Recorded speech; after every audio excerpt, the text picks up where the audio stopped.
Hello, it is March 27th, 2024. My name is Alyssa Knappen. I'm here with Lauren Manso.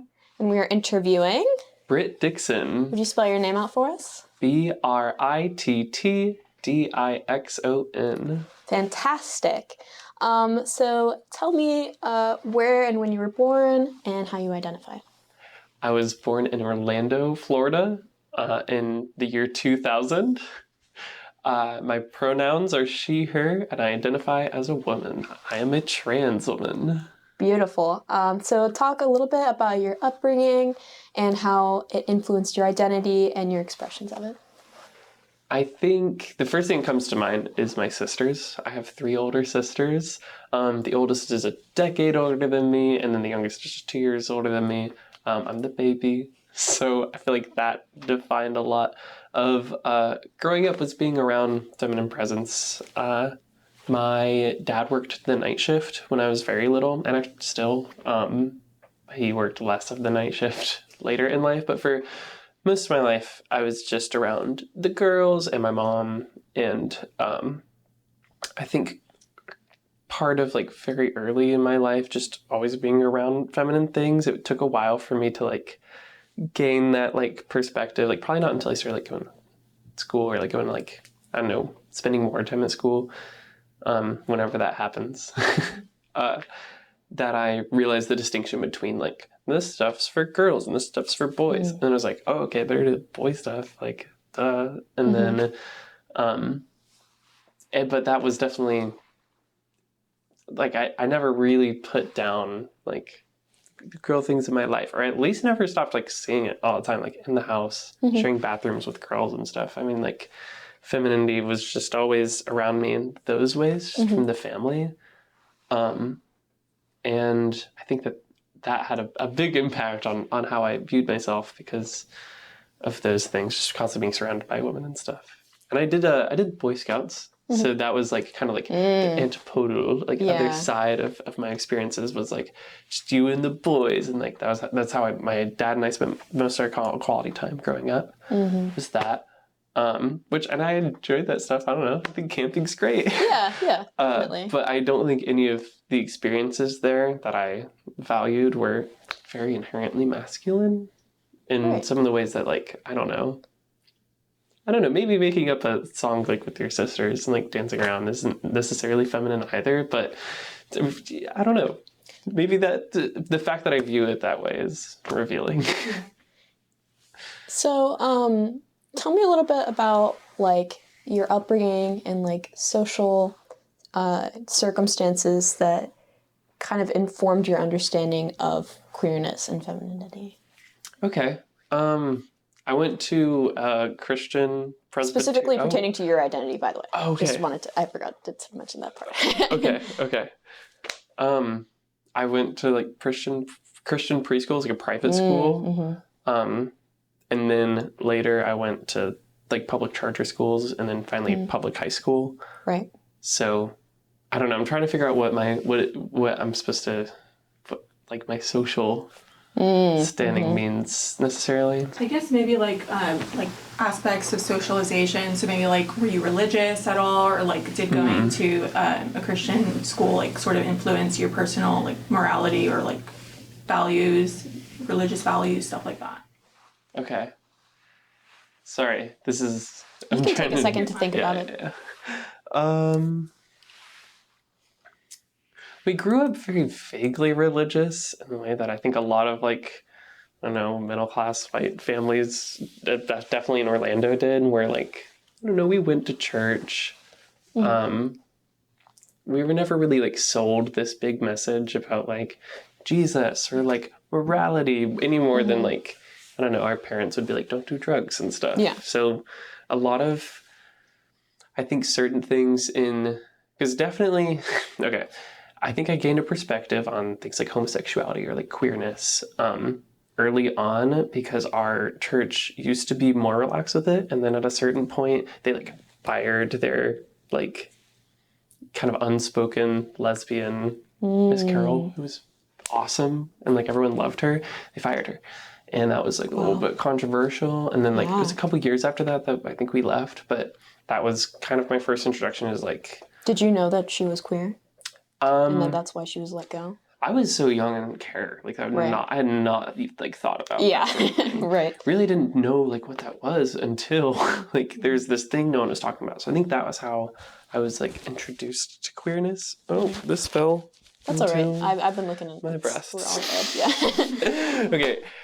So tell me a little bit about, like, was queerness discussed in your youth? How was it talked about?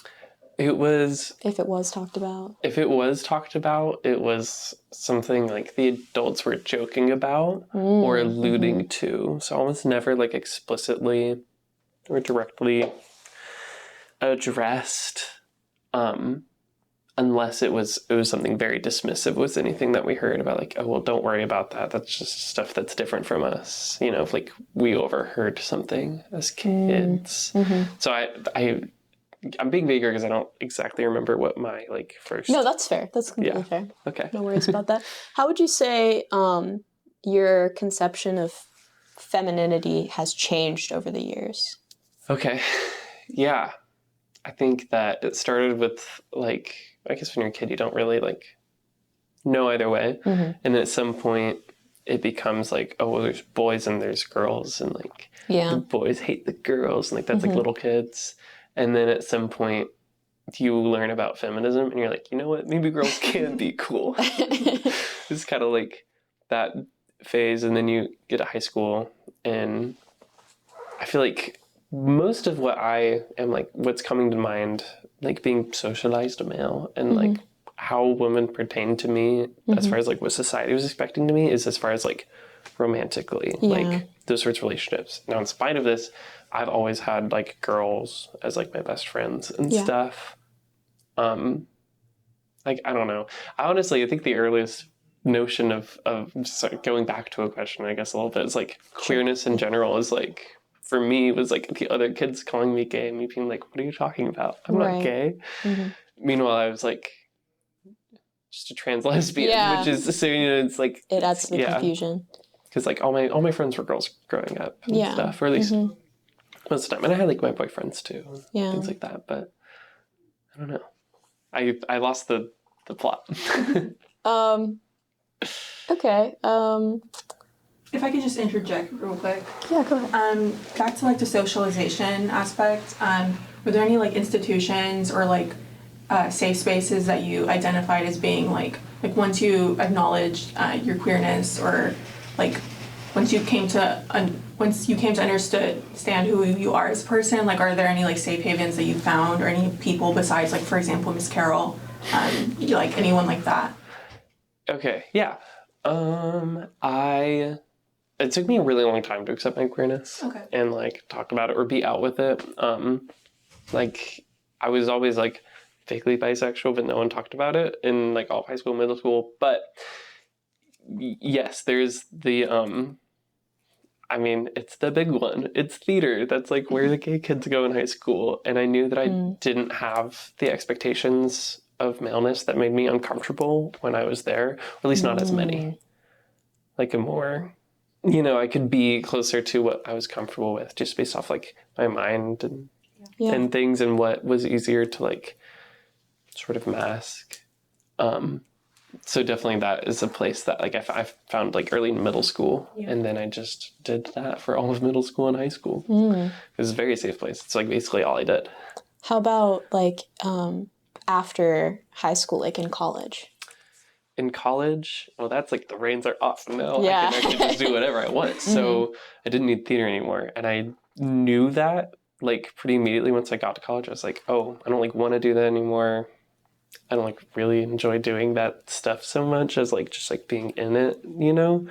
And I think that part of that was like I could just be myself. I'm living on my own. And it was a pretty short amount of time after college that I eventually then came out as a trans woman, which is something that I had been aware of in my mind since like middle school. It was like, oh, I'm a girl. And like there's a few things that helped me realize that. But then it was like looking at the world around me, it's like, nope, though, like that's not like the route I want to take, especially in middle school when like my ideas about like queerness were still pretty like mixed up as far as like all I saw of like trans people were like cringe trans things online, you know what I mean? And this is like at the same time that I was also on Tumblr, so I was being that, and then like also like terrified of it. So like obviously the cognitive dissonance there was pretty strong. So it was until college where it's like, no, like so many of those stupid social things like don't matter because it's just you and your like 6 friends. And eventually got to the point where I felt safe enough with my friends to start coming out to them. And then it came to a point where eventually I came out to my family, and then I came out to the world, and now I'm this. That's lovely. So you brought up something pretty interesting. You said that the internet had kind of formed your opinions on queerness and like trans people. Could you talk a little bit more about like how the internet impacted like your perceptions of queerness or your perceptions of femininity in general? Yeah. That's our generation. Yeah. We were like raised on the internet. I was definitely on the internet at a time. Like no restrictions on there. I had no restrictions. I could just spend all day on whatever. Yeah. So, and that meant like really early access to porn. Yeah. Which was, that doesn't develop a super healthy perspective on femininity. And like, internet, like especially where like, it's like a propaganda thing, I think. But whatever it is that like we get shown like the worst of everything on the internet. So I would see like, social justice warrior gets, and like today I think it's much more sensationalized. But I think even back then you had this notion of like liberals being like these annoying people. Yeah. But then I'd meet friends in real life that were queer and I'd be like, oh wait, these people rock. Yeah. So I think it was a balance between like going out to the wild internet that just had like the craziest stuff, definitely stuff that like an 11-year-old didn't need to be seeing. Right. And then going back to real life and like being more grounded in things. And I think that I found my identity in the latter. Yeah. And nowadays the internet plays a very different role because like absolutely. It's especially I think just the way things have gone now too, like I get recommended like positive views of queer people instead of negative ones because that's what I want to see. When I'm sad, I go look at pretty trans girls on my phone. Yeah. It's like, it's a very different role. It's changed peaceful. A lot. I think that's changed. And then like my relationship to the internet as I changed my media consumption habits. Definitely. Yeah. That'll do it. You said something about how at a certain age you realized that there was a separation between the genders and that there were certain masculine traits and certain feminine traits. What would you say are the difference between what is masculine, what is feminine? Is there a difference? Does that exist, or is that just entirely socially constructed? This is one of those good questions. You can think about it. Because like clearly I feel some way about it, you know, like, and there are a lot of trans people who will say things like gender's a social construct, or like gender doesn't exist. You'll just hear those. Right. And it's like, well, clearly it does something because I'm doing like a lot here. I think that to me, as best as I can understand it, is it's like a feeling. It's visceral, and my journey on life is going to be figuring out what exactly that is. So it's something we're constantly taking in, and I think that it's something that is present and like inherent to like so many minuscule things, you know, like a pipe can either be like a smoking pipe. I don't know why that's coming to mind, but like, you know, like a big like curly one that's like, you know, like 1800 style, right? That could be very masculine, or it can be like even just the same pipe.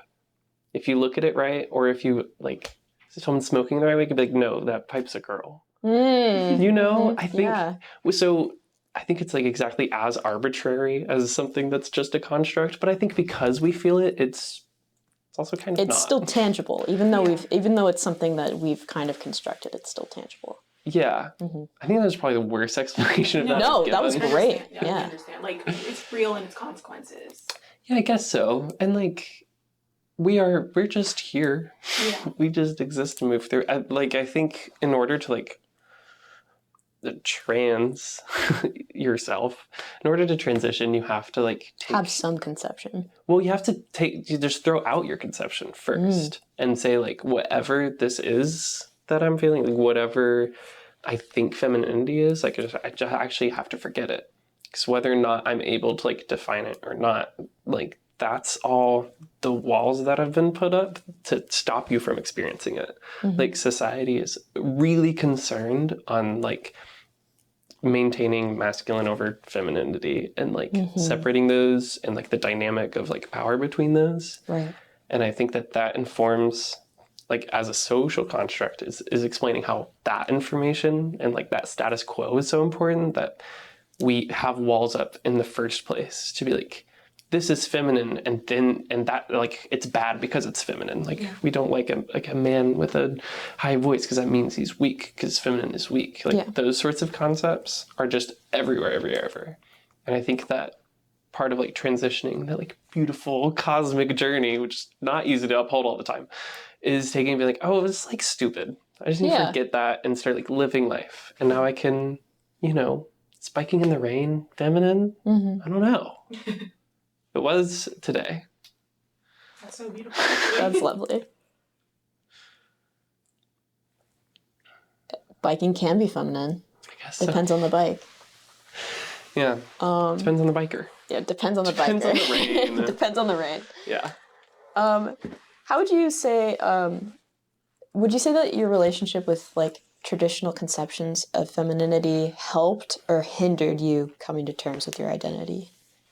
I think it definitely hindered me coming to terms, the sort of traditional view I had on men versus women. And I think it still does. Like, if down to some really basic things, just like body dysmorphia comes from, I think those things, like I see my face and I'm like, I do a lot to cover up, say, like my shadow, But at the end of the day, like, what is it that tells me women can't have beards? Like, sure they can, exactly. know? And that's like a higher level sort of thing that a lot of people wouldn't get if you can't break out of those initial conceptions. But at the same time, it does inform me in ways like I like having girly music on. And I don't know what girly means here, but I like girly EDM music when I do my makeup. And that comes from some of my like, and this is very like white, like, our version of traditional femininity, like in the 2000s, growing up with sisters and like listening to music and doing makeup, like that to me is helpful on my transition, because I can indulge in something like that and know, because of what I know, that it's going to make me feel good. So like modern conceptions of femininity have helped you, but like more traditional conceptions. Well, I mean, I don't know if it's because they're modern that it's helping me, but I just think that whatever you have in your head, like, you can use the things that used to hold you back to kind of push you forward. If there's something that gives you insecurity, there's a good chance that you can like find the heart of it and find some other way that actually boosts your confidence. Is I guess how I feel. Yeah, it's just about like channeling it. Yeah. Okay. Yeah. Like if you use it to channel to like, if you're informed by all these traditional views and you're using those to criticize yourself, like, you're going to feel horrible. But if you're aware of those traditional views and you go like, oh yeah, that is fun girl stuff, let's do it, then like, you're going to have a good day. So here's a kind of more difficult question. Okay. Have you faced, if you have, tell us a little bit about like marginalization in the Florida community or within the queer community? So in a smaller way. Within the queer community. So talk about it broadly within the Florida community. Okay. And then if there was any marginalization within the queer community, you could talk a little bit about that as well. Okay. And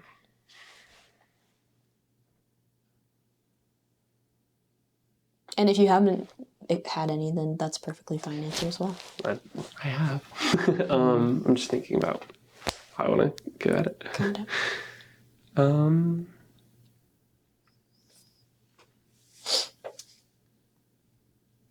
I think the most often way it happens is just in social interactions where you get misgendered or you get otherwise just disrespected by people.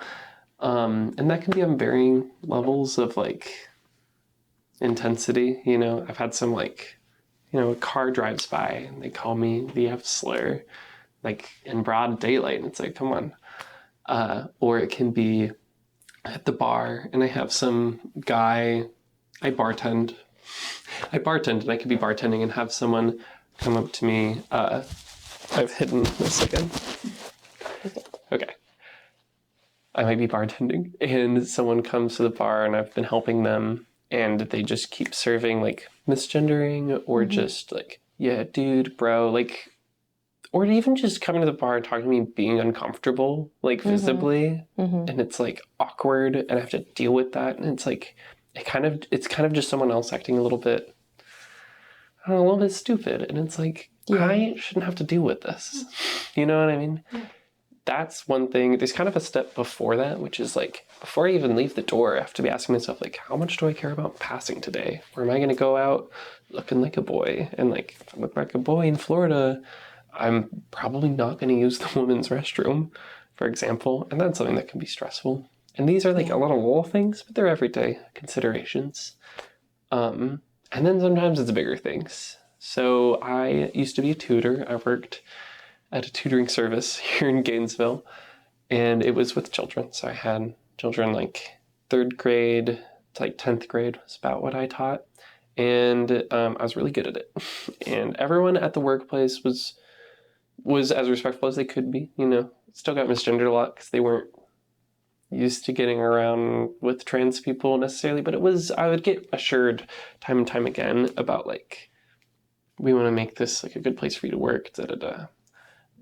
But in the end, I was like super mysteriously fired after doing like a really good job having great students for like noise complaints at my table when I did not have a noisy table. The other teachers could tell you that. Wow. And this was after a sort of series of just like negative interactions with some parents where they would like find out and then like I would just like stop getting kids into my table. And I would be like, well, I know what happened there. Or someone would like explain to me, someone would tell me sometimes.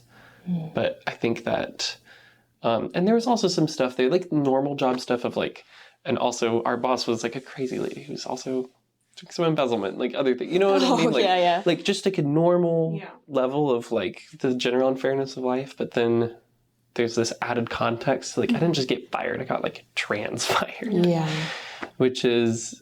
And like, I did just get fired. Like all this happens. I lost that job and now I do a different job, but it's fine.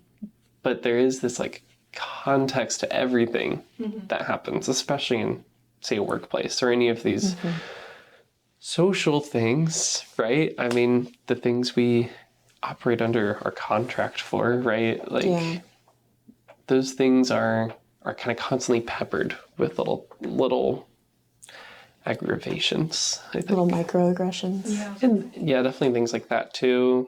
Yeah.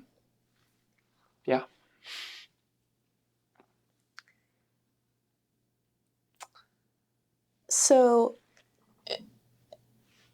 I can say more too on this. Oh, go for it. I actually have like loads. So, keep going. Great. I'm also a musician.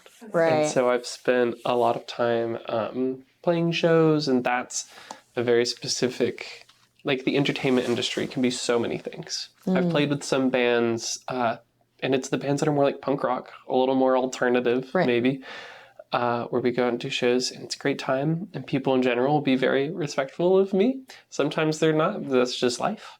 And then I've played with bands that have a much more traditionally acceptable sound, a little bit cleaner, and they play things like the 30A Songwriter Festival, which if you didn't know, it's just a bunch of really rich people paying to hear a bunch of like Nashville style songwriters. And it's, in my opinion, super cheap. I do not like it. And like it has some good songwriters, Jeff Tweedy, like all these like big names or whatever. But the clientele was very rich, very conservative type. And I felt very uncomfortable that entire weekend. And I had trouble explaining this to my cis white male bandmates who didn't quite understand why that experience was anything but like totally awesome. Because it's like, oh, we had a hotel, like pay for like, oh my God, all these cool things. And that was fun. But there's just a level of like fear for safety that comes in. Even just traveling on the road, you stop in at like a gas station in the middle of nowhere, especially here in Florida. Yeah. That can be scary. Am I already dressed up for the show? Because that means that like I'm making an attempt to pass and I don't pass. Like, I didn't know that from my life. Like, so you're running a lot of risks with like attempting to exist the way that you do. I should stop saying you and start saying I. That's what my therapist says. I end up frequently, because of what is just asked of me for the normal things you do with live music, to put myself in situations where I feel like I'm at risk. Sometimes it's even just like, oh, I'm going to walk alone out from the venue to my car because I had to drive separate to the venue. And now I'm like walking down this like kind of unfriendly street of like venues and bars and such, like alone with a piece of expensive equipment. And I think because I'm trans, I'm at like a high risk for violence there. And that's freaky, and not something that many of like my male fellow musicians like think about. Yeah. And that's difficult to be with. Would you say that like the sort of shift in the political sphere of Florida has had an impact on your feeling of safety? Yeah, I mean, I'm trying to get out of here as like soon as possible. Yeah, you don't plan on staying. No. Yeah. So, kind of shifting gears, what are your thoughts about like the sort of like butch femme dichotomy of like lesbian relationships? How does it play into like queer relationships? Okay. I'm trying not to just talk about my ex, because that's what this is getting in danger of. But I do have some things coming to mind. Yeah, no. So something that I struggle with, this is just my personal journey in relationships, but with being trans, I am very much, how do you say this? I don't want to be the masculine role at any point in the relationship, And so I'm constantly trying to like push out of that. And when you're dating, when you're dating a lesbian, it's one thing because they hopefully see you as a woman. Yeah. Which is also, that's like an issue with queer dating, is you never know. But when you're dating someone who, I think my experience is that I was constantly afraid of being like given that masculine role. That's why all my relationships in high school, when I was in the closet, sucked. Yeah. Is because I was very frustrated and had a lot of resentment because my girlfriend kept wanting me to do boy things. I'd be like, I don't want to do that. That stuff is lame. The things that I viewed as like the traditionally masculine role. And now that I'm out, I've only been in one relationship as an out trans woman. And that anxiety is still present, even if it's not, even if it's for no good reason, basically. I think this is why a lot of trans women just date other trans women. Right. It's because there's a certain like security in that. I guess I'm pretty far away from the topic of butch versus femme. No, but I think you're getting down to like some really important, conversations that we want to have. Okay. Yeah, just like the gendered aspect of queer relationships. Like how do you like, what?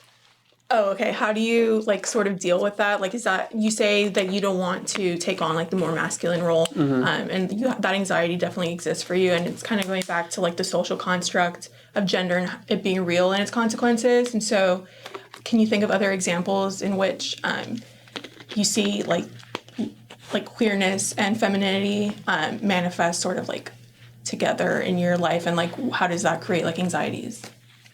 Okay. That was poorly put. I'm so sorry. No. It's not. You're good. I'm thinking I think something that comes to mind, like easy to grasp, is like any meme you see online about like the boys versus the girls, or like how a boy, as according to like our internet culture, I don't know, whatever the monoculture of our Gen Z stuff is like how should a boy be viewing his girlfriend? How should a girl be viewing her boyfriend, right? And like, yeah, definitely lesbian relationships aren't, safe from that. Like the, who's the man in a relationship thing, which of course there's relationships that aren't like that, like two femmes or two, I don't know, like butch or two mask lesbians. But those sorts of things just, they pop up all the time. I'm thinking like, I like getting driven around. I don't really want to have to drive. I mean, this is like funny. It's like seems silly because that's like, and there's nothing like necessarily masculine about driving or feminine about driving, but it's one of those things in a relationship. My most recent partner would always be sure to like open the door for me, which was super sweet. And that was also like, so she was butch. She liked doing the masculine things, which is always funny because it's like that's the social thing that like supposedly we're throwing away or whatever, but we still like it. And I think maybe that's what I meant by like, you can take the things that make you insecure and there's always like a flip side that can also kind of be affirming and nice. So I think that I'm so glad that there are masked lesbians out there. Would you say that you hold a positive relationship with femininity? And has it always been that way? Or has it changed over time? I think that for a really long time I had a very distant relationship with femininity because I was like pushing it away as much as I could. Yeah. But I also wasn't really pulling masculinity any closer. Like sometimes, you do this kind of desperate grasps for like, oh, I'm going to grow a mustache. I'm going to do something to get people off the the trail. But mostly you're kind of just pushing everything away, very empty. So I think that after having some of those initial realizations of like, oh no, I'm a girl on the inside, left a sort of emptiness. Now I think I'm like constantly trying to reach out and like find it in ways. Like it took me a really long time to build up like more of a routine with like getting dressed specifically, or like voice training. Guys, voice training is so hard. It is so hard. And not because it's hard to do things with your voice. Like I'm a singer. I do funny voices all the time. Like that's been my whole thing since like middle school. But getting the courage to like do those things with your voice in a conversation with someone else where you're trying to like get your thoughts across, that takes effort. And it's, like, oh, why does it take effort if that's like your real voice? Like you get those, I can hear the criticisms, and I'm doing this because they're like little voices. Yeah, I gotcha. I don't know how you'll transcribe that. well, luckily we have a video, but transcriber put in little voices in the background. I think that those criticisms are there, and like they're kind of constantly pulling you back into the emptiness, or they always are pulling me. Honestly, it's a lot harder to say if you are talking about yourself. There's a lot that keeps me from like diving all the way in. I think I could be a lot closer, and my relationship could then be more positive with it. And yeah, there's times where I even feel scorned, and that my relationship with femininity is negative. Like if you're feeling body dysmorphia, it's like it can feel like this like grander sense of femininity is like rejecting you, and it's like it's so shameful, and so it's very painful. It's kind of thing to just like be standing in front of a mirror. It's like, oh gosh. But then other times you find like the right shirt and right skirt, and it feels, I don't know, I've definitely had these moments where it feels like femininity is accepting me. And I've had those moments for a very long time. Those things, there's probably people who are more well versed in like queer language for these things. I have a word for this because it is such a specific feeling of, and it goes back to like middle school. This is how I know I'm trans, of doing something and like seeing myself, and I feel like I'm being like enveloped and accepted as by femininity more than me accepting femininity. And that's something that I've heard people discuss in like online discourse and things like that, or in songs by trans women. But that feeling, those moments, it's like gender euphoria. Like gender opposite euphoria. Yeah, I guess that is what we use. I think that's it. Yeah. But it's like, I don't even like that term. I don't think I don't it describes it. Because it's like a thing that happens to me. Yeah. It's a moment that I have. And I've had it like beginning of college, first time when my friends like did my makeup. And I was like in like a skirt or something. And I like I still have the pictures. I was looking at them today actually, just by happenstance. But I remember feeling it so strongly there. And I was like, oh my gosh, I almost started crying, you know? And I had a mustache at the time. So clearly this sense is like universal and transcends so many more things. And it's also not like binary, I think. You know, it's like a lot of things can happen at once. Yeah, that is so beautiful. That was lovely. You described that so well, really. Thank you. Yeah, the next question was, can you recall a specific moment in which you felt truly comfortable with your gender expression? So I guess you kind of answered that. Do you want to talk more about that? I don't think we're ever supposed to be like comfortable with expression. I think to express is to get uncomfortable, like jostle it up. You know, you gotta take whatever's inside of you and kind of like swivel it around, see what comes up floating, like a snow globe. And I don't think snow globes at their most comfortable are just down and all the snow's falling, right? So I don't think comfortable with my femininity is something I ever really want to achieve. If I'm seeking like an artistic and expressive way of living. Now, sometimes I do just want to like chill out on the couch, and I'm not voice training then, you know, like my roommates know exactly how boyish I can be, you know, and that's like relaxing. I think like, I don't know, I guess maybe I do want to be more feminine when I'm relaxed. Yeah. But I don't know that it's worthwhile to seek to like change myself in that way. You know, it's like, that's just however I am is how I am, you know? What are your thoughts on current LGBTQ like social justice movements? Have you participated in any like protests? Would you share your experiences of those social movements if you have? Yeah. The stuff that comes to mind immediately is like GSA organizations, right? Gay Straight Alliance, or things like that is like, I don't know, that's just coming to mind. I think that stuff's great. Yeah. I think it's very good that there's like teachers out there, especially, or anyone that is willing to accept the youthful queers. I think that's great. And then I think when you grow up, I think it just is art communities, basically, which maybe that's because all society has like left for us. Like no workplace is, I think, effectively doing queer outreach, right? Every time I apply to a job and it has a little blurb about like, we like gay people, I'm always like, shut up. I'm not buying it.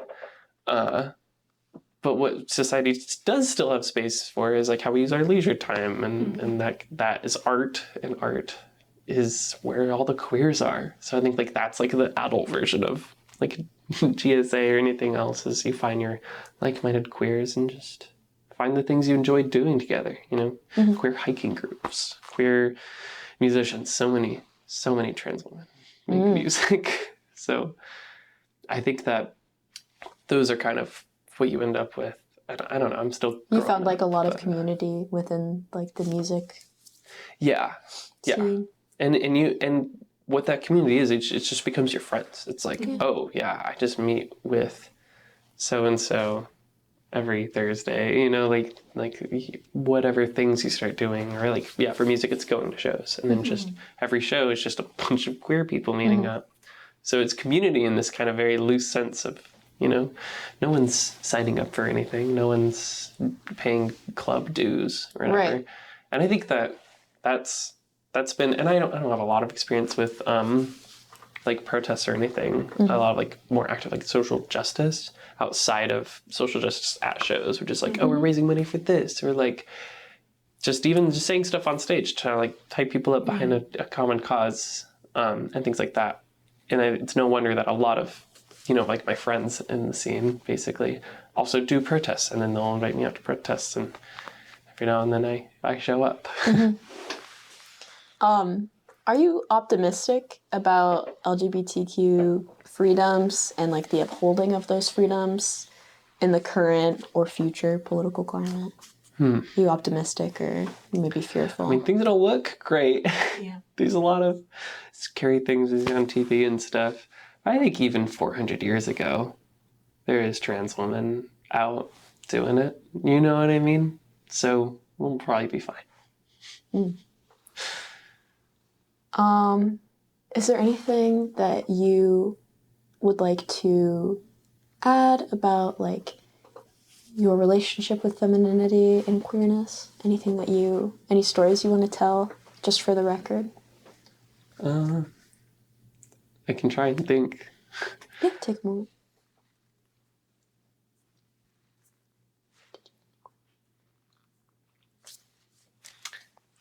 I had something. No, go for it. Okay. I don't know if this is at all, and you can stop me if it's just totally irrelevant but something that came to mind.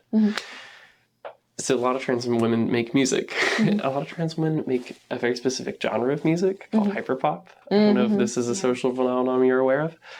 It's really funny because I did not really like EDM music, even just like the style of vocals there, which is not exclusive to like music made by trans women. But it is very helpful for trans women because, you get to modulate your voice, and isn't that exciting? It's like, ooh, I sound like a girl.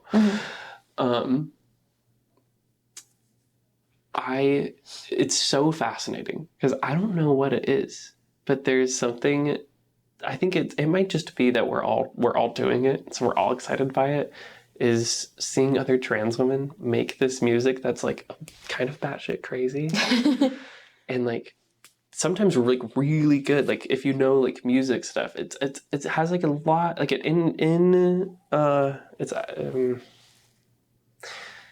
I was looking for a word until I lost it. Valuable? No, I mean like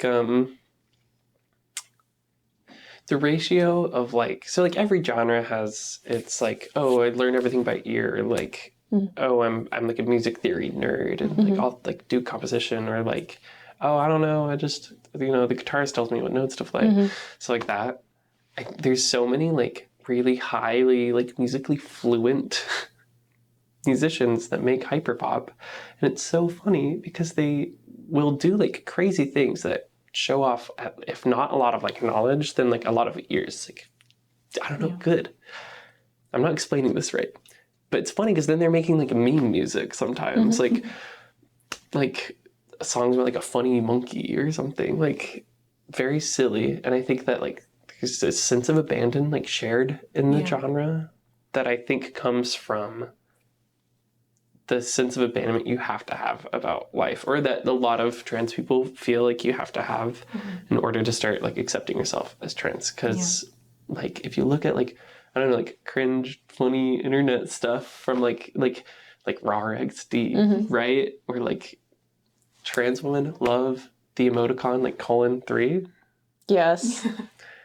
I don't know why that like resonates so much, but I think it's because it's like taking this thing that could be like potentially kind of embarrassing, right? Like especially if you're like a masculine guy and someone finds out you have like an aesthetic Tumblr page, you know what I mean? Like that's right, but it's instead being like, actually, I love that stuff. Let's just do it. And I think you get there too, like I don't know, like furries in this space, like the more extreme side of like what we see as socially acceptable in this world. And it makes sense to me, like why so many people flock there, like on the internet, and then towards this like crazy music. And then at the heart of it, you find just so many trans people. Yeah. I don't know, that to me is interesting. I don't know if I ever had a point in bringing it up, but that's been that was really insightful. Okay. Is there like an element of like reclamation to it? Just like kind of asserting your that you have a space and like sort of making like this is so like cliche, but just like let me be perfectly queer, just like let me be like out and myself, and just like cultivating a space if no one else will do it for you, just sort of like making sure that you are seen. Yeah, I like that. Let me be perfectly queer.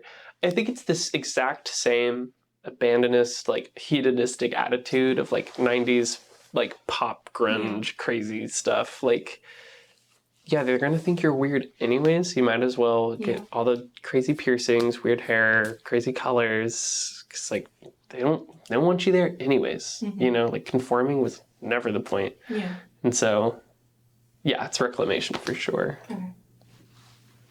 And I guess to that end, sort of, we use the word queer a lot in this sort of like discourse and study and whatnot. What do you think about like the reclamation of that word? Do you like appreciate the use of that word? What does that mean to you? Like, especially because I know from that it's been sort of like adopted as like just reclaimed by the queer community, once used as like a derogatory term, but just now. Yeah. Well, now it feels like so dry almost. Like queer is not, it's fun to say queer, but it becomes just a word that means it's almost like a politically correct way to refer to just like the gays, whatever you mean, you know, because you're talking about lesbians, you're talking about all the trans identities, like the people who have no idea what's going on, but are like, I don't know, at least I'm queer. Like I had a friend who would never say if she was like trans or like really even like gay or bisexual or pansexual. Didn't like any of those, but would be like, yeah, queer. That works for me. Yeah. Which has made it a little bit stiff. Like it's less, you know, it's definitely not as useful as an insult unless you're like, you know, a 50-year-old white guy, Right. you know?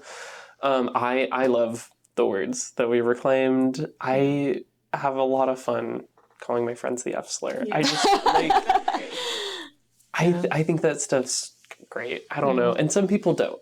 Some people were like, I have friends who are like, I won't say the F slur, and they have some reason. I don't know. I think it's fun because, you know, if I can get called that walking down the street, you know, it feels a little bit better if I can also then take all the power out of the word and call my straight roommates every now and then just for fun.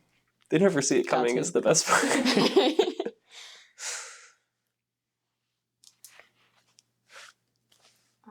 Let me see if we have any more questions.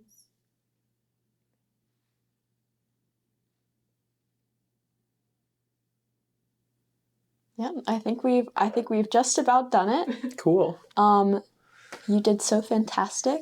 Thank you. You did a great job. You look adorable. Yes. I can't wait for this to become a video.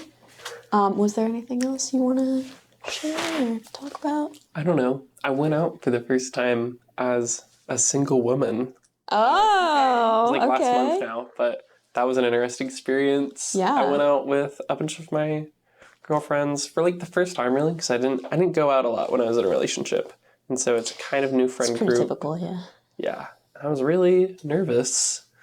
But I don't know. I got cute and I had fun.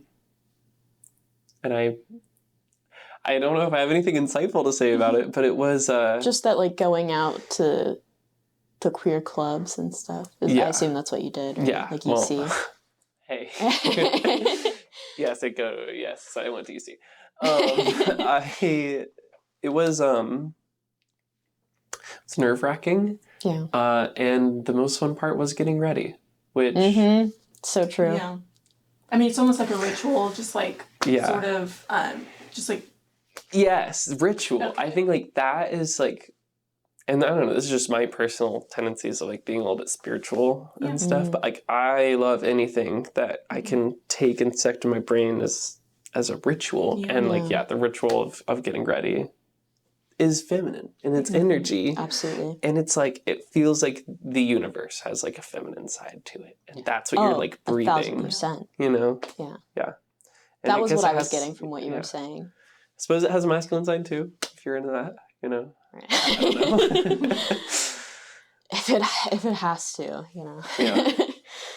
All right. So then I suppose that's it for the video. Okay. Cut.